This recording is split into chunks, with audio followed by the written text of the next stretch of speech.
Peristiwa berdarah penembakan Brigadir J menjadi sorotan utama media sepekan belakangan. Banyak kejanggalan yang dirasakan terutama oleh keluarga korban meski polisi sudah memberikan keterangan. Bagaimana media melihat peristiwa ini? Apa saja catatan yang atas kasus penembakan di rumah jenderal polisi ini? Kita akan diskusikan pada malam hari ini dalam perspektif editorial. Seperti biasa di hari Minggu saya bersama dengan Baike Agestu, Wakil Pemimpin Redaksi CNNindonesia.com. Baike, selamat malam. Apa kabar, Mbak? Selamat malam, Mas Reinhardt. Aduh, Baik. ini maaf ya agak berisik karena kita dari rumah. Oke, siap. Sedang azan. Oke, aman, Baike. Ini juga ada Mas Elvan dan Sutrisno bergabung lewat sambungan telepon, Wakil Pemimpin Redaksi Detik.com. Mas Elvan, selamat malam. Selamat malam, Reinhardt. Ya, Mbak Ike dan juga Mas Elvan, peristiwa penembakan Brigadir J di rumah Kadif Propam ini memang mencuri perhatian publik sejak awal mencuat sampai dengan hari ini bahkan. Sebagai media, Mbak Ike, apa saja yang menjadi catatan kita atas peristiwa penembakan ini dan upaya yang telah dilakukan untuk bisa mengungkap fakta yang sebenarnya? Ya, terima kasih Mas Reinhardt. Jadi dari awal kasus ini kemarin terkuak hari Senin ya Mas ya, hari Senin. Kita sebenarnya sebagai media tentu saja hanya memberikan informasi sesuai dengan fakta-fakta yang kita dapatkan di lapangan. Kita mendapat keterangan dari pihak kepolisian, lalu kemudian ada juga keterangan dari pihak keluarga. Beberapa hal yang tentu saja bukan media ya Mas ya sebenarnya yang mencatat, tetapi juga kelompok masyarakat sipil, anggota DPR, pihak keluarga gitu ya. Yang pertama itu adalah soal kejadiannya kan terjadi pada hari Jumat minggu lalu, tapi kemudian baru dia ungkap ke publik itu hari Senin. Polisi sudah memberikan keterangan terkait hal ini, lalu kemudian kejanggalan lain adalah berdasarkan keterangan pihak keluarga. Keterangan pihak keluarga menyatakan kalau misalnya dari pihak kepolisian ini ada peristiwa baku tembak gitu ya Mas. Yeah. Tapi dari pihak keluarga menyatakan mereka menemukan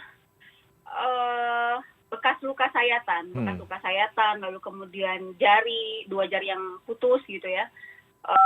Dan itu mereka memang meminta pihak kepolisian untuk membuka itu sebenarnya ada apa. Dan selain keluarga sebenarnya publik juga karena ini sudah jadi peristiwa nasional itu juga sebenarnya yang ditunggu oleh publik gitu ya, pertanyaan-pertanyaan terkait kenapa baru dibuka hari Senin, lalu kemudian bekas-bekas luka sayatan itu seperti apa, lalu kemudian CCTV di rumah yang menjadi TKP Irjen Freddy Sambo itu hilang. Mati ya pada waktu itu, bukan hilang. Jadi CCTV-nya mati. Jadi hal-hal yang itu juga menjadi pertanyaan yang seharusnya dijawab. Okay. Lalu kemudian ada juga soal baru tadi ya anggota DPR juga sudah mendorong agar TKP juga dibuka gitu ke publik. Kalau misalnya memang ada letusan tembakan beberapa kali seharusnya dan tidak mengenai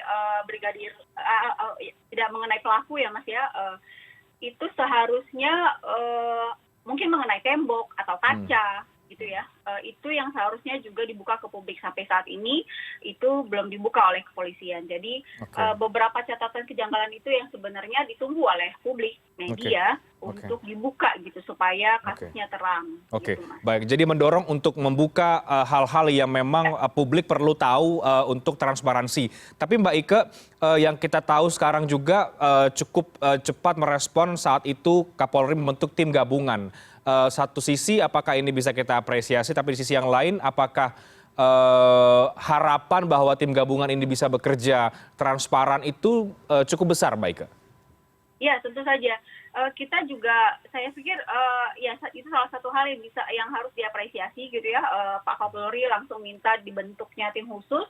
Ada Kompolnas, ada Komnas HAM. Komnas HAM juga sudah mendatangi rumah keluarga ya akhir pekan ini dan menerima foto dan video dari pihak keluarga gitu. Jadi kita memang berharap dengan adanya tim khusus ini, meskipun tim khusus ini baru konferensi pers kali Mas ya. Iya, iya, iya, iya, iya. Di Oke, weekdays minggu lalu, di oke, pekan lalu gitu. oke. Jadi mungkin setelah Komnas HAM Iya, bertemu dengan keluarga pada akhir pekan ini, lalu kemudian menerima foto, video juga dan keterangan tentunya dari pihak keluarga, mungkin ada sesuatu yang bisa juga menjadi petunjuk titik terang mhm. gitu ya untuk membuka kasus ini selanjutnya. Oke, Mas Elvan, catatan dari Mas Elvan apa selain soal kejanggalan, apakah dengan adanya tim khusus ini, menurut Mas Elvan, apa yang perlu dilakukan oleh tim ini agar bisa bekerja transparan dan mengungkap fakta yang sebenarnya?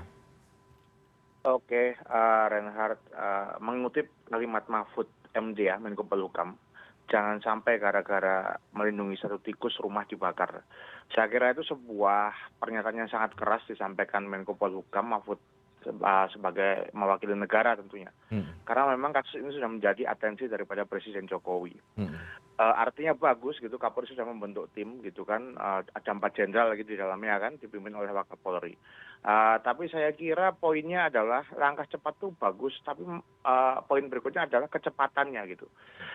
Saya kira kejanggalan paling utama dari kasus ini adalah terlambatnya kasus ini diungkap ke publik.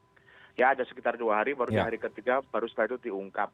Mahfud pun juga mencatat dilaporinya kok ke Polres gitu, sedangkan ini di rumah jenderal gitu kan. Sebetulnya kalau memang ini mau dibuka kan bisa langsung segera, pasti cepat. Polisi itu mengusut kasus lain itu cepat kok gitu. Apalagi ini kasus yang melibatkan apa namanya orang dalam, mestinya jauh lebih cepat. Apalagi ini jenderal, ya kan. mhm, Kalau memang apa namanya katanya informasinya istrinya apa namanya istrinya Verdi Sambo juga sekarang dalam kondisi yang tertekan misalnya dan juga melaporkan kasus pencabulan. mhm. Saya kira kalau memang itu harus diungkap karena kejanggalannya itu cukup banyak dan itu sebetulnya kalau kita mau menyaksikan seperti apa Komnas HAM hari ini bertemu dengan keluarga, cerita-cerita dari ayah dan ibunya apa namanya Brigadir J ini kan tentu sangat menyedihkan ya. Apalagi mereka bercerita mereka sempat tidak boleh melihat mayat Ya. anaknya sendiri gitu loh. Yang setelah dibuka ternyata banyak sekali kejanggalan-kejanggalan lain.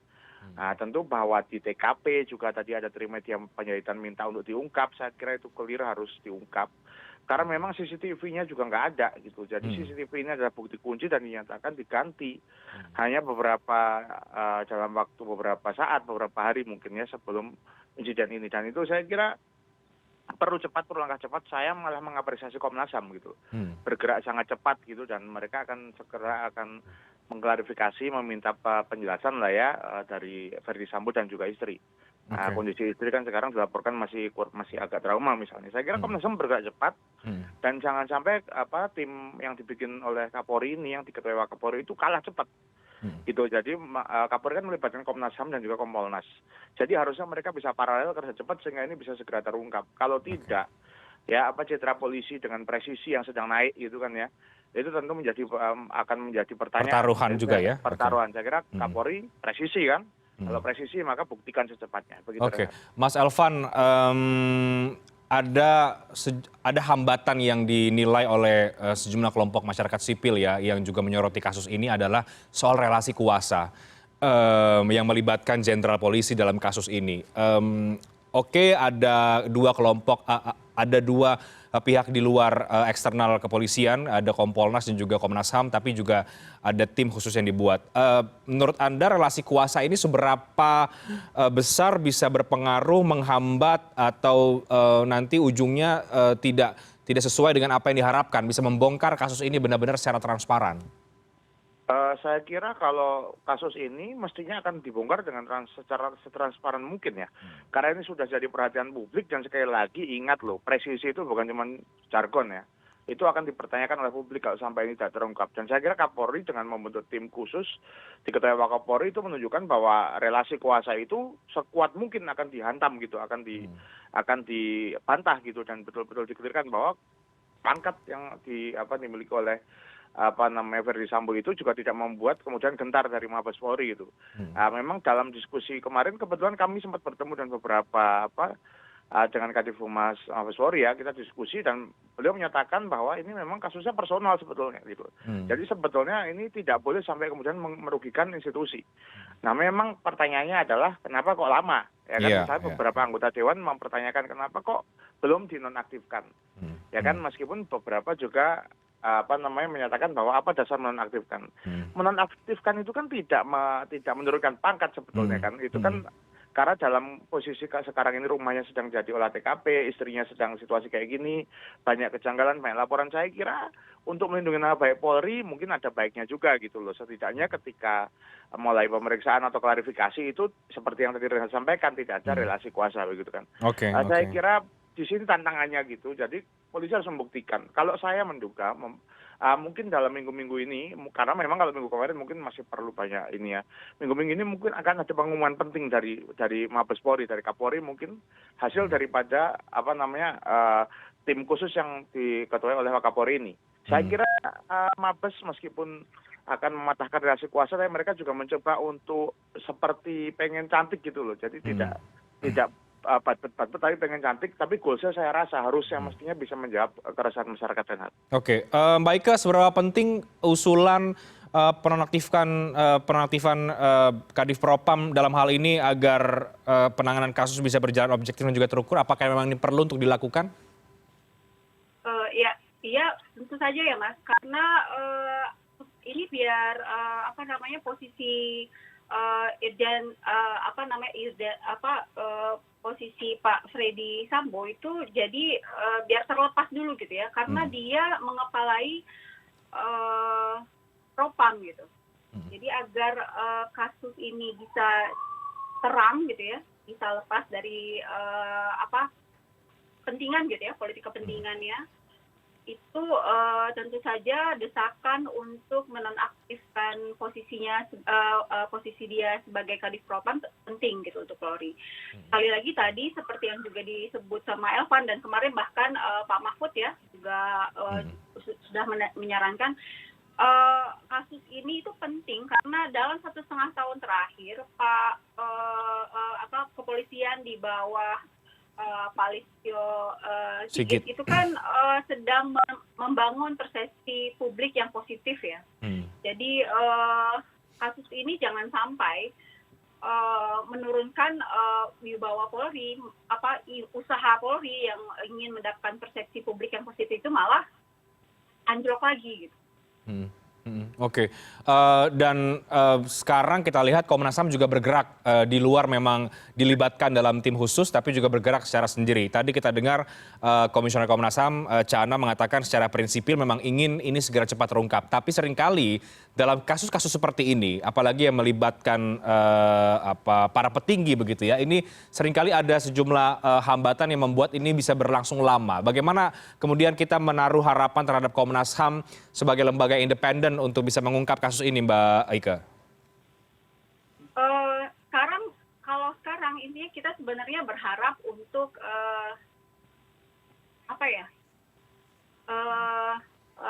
niat Polri gitu. Jadi ada beberapa pihak yang mengatakan sebenarnya kasus ini simple. Jadi asalkan ada niat baik untuk Polri untuk membukanya, saya pikir ini bisa diusut. Sama tadi seperti yang disebut juga oleh Elvan pada waktu kita bertemu kemarin dengan Kadif Polri, ini sebenarnya masalah yang sifatnya personal, jangan sampai merugikan institusi gitu ya. Jadi kalau misalnya memang polisi punya itikat untuk membongkarnya, saya yakin bisa kok. Ini bukan kasus yang sulit gitu untuk Polri karena semua barang bukti itu kan ada ya, lokasinya jelas, TKP-nya jelas, pelakunya jelas, semuanya jelas sebenarnya. Itu Mas. Oke, baik Mas. Kita berharap dengan kemampuan polisi, saya sih positif polisi sebenarnya dengan kemampuan mereka bisa membongkar kok kasus ini. Oke, positif bisa membongkar kasus ini artinya kita ada itikat baik untuk membongkarnya ya Mas. Oke. Itikat baik itu yang mudah-mudahan terpenuhi dan bisa dibuktikan. Mas Elvan, ada tambahan dari Anda ini karena dari kepolisian juga mengatakan menunggu proses bagaimana ini berjalan dan kita lihat sekarang Komnas HAM juga sudah mulai bergerak. Oke, Renhat, jadi Kapolri baik sekali ya membentuk tim dan kemudian mengajak Komnas HAM dengan Kompolnas untuk turut mengusut dan menuntaskan kasus ini supaya clear. Janji Kapolri kita tagih ya. Tapi jangan lupa di sini tetap sebagai penanggung jawab untuk pengungkapan kasus ini paling utama adalah Polri. Ya, sekali lagi saya ingatkan jangan sampai kalah cepat sama Komnas HAM, sama Kompolnas. Kalau Komnas HAM gerak cepat kayak gini, Polri harusnya bisa lebih cepat dong. Umumkan segera tunjukkan bahwa Polri memang tidak mentolerir kasus-kasus apa seperti ini gitu. Gitu Renhat. Oke, meskipun tadi juga Komnas HAM mengatakan bisa jadi dalam proses ini secara prinsipil maunya cepat, tapi fakta seringkali kemudian membuat ini bisa berjalan lambat misalnya, Mas Elvan. Oke, paling tidak kita bisa melihat bagaimana Komnas HAM cepat sekali gitu menemui keluarga, mendengarkan masukan, menerima masukan, bahkan keluarga mengadukan banyak sekali pertanyaan kan. Misalnya ada ponsel diretas, ada kemudian ada apa luka-luka yang janggal segala macam. Saya kira malah Komnas HAM bisa dapat lebih banyak bukti tuh daripada di TKP. Jadi nanti dari cerita kesaksian keluarga itu dikombinasikan dengan olah TKP, mudah-mudahan ini bisa clear. Memang Komnas HAM nggak bisa jalan sendiri, ya kan? Tapi dengan Komnas HAM itu gerak, terus sebetulnya itu kan sebuah sinyal. Komnas HAM itu kan mewakili masyarakat, mewakili komitmen negara juga terhadap pengungkapan kasus-kasus pelanggaran HAM dan juga tindak kekerasan. Nah, saya kira ketika Komnas HAM sudah di depan, apalagi polisi yang meminta bantuan, saya kira nggak boleh lagi mundur-mundur. Mestinya bisa segera dituntaskan. Profesionalitas Polri dipertaruhkan. Oke, baik. Jadi Mbak Ike dan Mas Elvan, kita mendorong agar hal-hal yang perlu dibongkar atau dibuka ke publik ini perlu untuk dilakukan oleh semua pihak. Dan ini sekali lagi adalah mempertaruhkan citra Polri dan juga citra image presisi itu. Terakhir dari kasus ini, Mas Elvan, apa yang perlu menjadi catatan bagi kepolisian misalnya karena ini sudah menjadi isu nasional, apa yang perlu untuk dari kasus ini dari momen ini apa yang sebaiknya memang perlu diperbaiki atau menjadi catatan kita bagi institusi Polri? Renhat, sebetulnya seperti pernyataan Mahfud MD, ya, jangan sampai karena tikus kemudian rumah dibakar. Ya. Ini kan kasus personal ini sebetulnya. Ya, ini sebenarnya masalah personal seperti kemarin Polri menjelaskan, ini juga masalah personal, bukan masalah institusi. Ya, bahwa kemudian ini menjadi sorotan publik kepada Polri itu karena sejumlah kejanggalan yang dari awal saya sampaikan tadi. Yang paling janggal adalah waktunya. Di mana pengungkapannya kok mundurnya kejauhan. Kemudian kenapa keluarga kok seperti merasa ditutup-tutupi. Ya kan beda jumlah lukanya, beda yang disampaikan keluarga. Kok bisa ditembak tapi kok pada banyak luka-luka istilahnya sobek-sobek segala macam, diinfokan ada jari yang putus segala macam. Saya kira kejanggalan-kejanggalan itu yang kemudian karena lama perlu waktu untuk diungkap, akhirnya kemudian polisi kena. Jadi ke depan menurut saya semua jajaran polisi harus ikut perintah Kapolri. Apa perintah adalah presisi. Jadi Kapolrinya bilang presisi, ya presisi ke bawah. Jadi harus betul-betul cepat. Jadi ini adalah pelajaran bagi polisi untuk lebih cepat mengungkap kasus-kasus di tengah masyarakat. Oke. Baik, Mbak Ike, terakhir beberapa hari lalu juga kita sangat disayangkan karena ada intimidasi ya terhadap wartawan kita dalam meliput kasus ini. Sampai kemudian kemarin juga ada usulan juga dari anggota DPR Trimedia Panjaitan yang mengatakan untuk mendorong agar media juga bisa mengakses TKP begitu. Apa yang perlu untuk kita dorong dari hal ini? Apakah memang sekali lagi juga keterbukaan itu juga memang harus dilakukan atau diberikan bagi media massa? Iya, betul Mas Reinhardt. Jadi agar kasusnya terang, sebenarnya memang polisi harus membuka ini, dan terutama salah satu cara untuk membuka dan kemudian sampai ke publik ya lewat media ya Mas.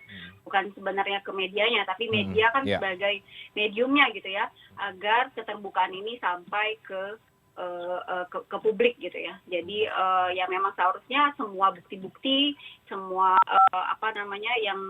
yang harus dibongkar ya harus dibuka gitu, agar secepatnya kasusnya selesai. Karena ya semakin lama polemiknya akan semakin besar gitu ya. Jadi ini dalam beberapa hari saja polemiknya udah makin besar ya, orang makin bertanya-tanya, spekulasinya kemana-mana gitu ya Mas, di sosial media dan lain-lain gitu ya.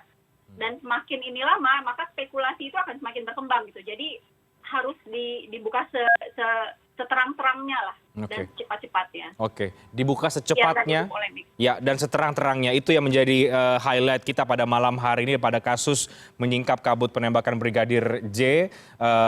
Dan kita akan lihat bagaimana kepolisian akan bekerja untuk mengungkap ini karena sudah menjadi isu nasional. Dan ada kejanggalan yang banyak dirasakan oleh sejumlah pihak. Kita tutup diskusi untuk kasus ini atau untuk isu ini, kita bergeser ke pemberitaan yang lain, Mas Elvan dan juga Mbak Ike. Ini soal RKUHP yang mendapat kritik keras dari Dewan Pers karena dianggap ini mengancam kemerdekaan dan juga kebebasan pers dalam melakukan atau memberikan karya-karya jurnalistik. Apa yang perlu kita berikan pandangan dari media atas RKUHP? Apakah memang itu cukup mengancam kebebasan pers? Sejumlah poin tersebut kita diskusikan nanti usai jeda. Kami akan segera kembali sesaat lagi.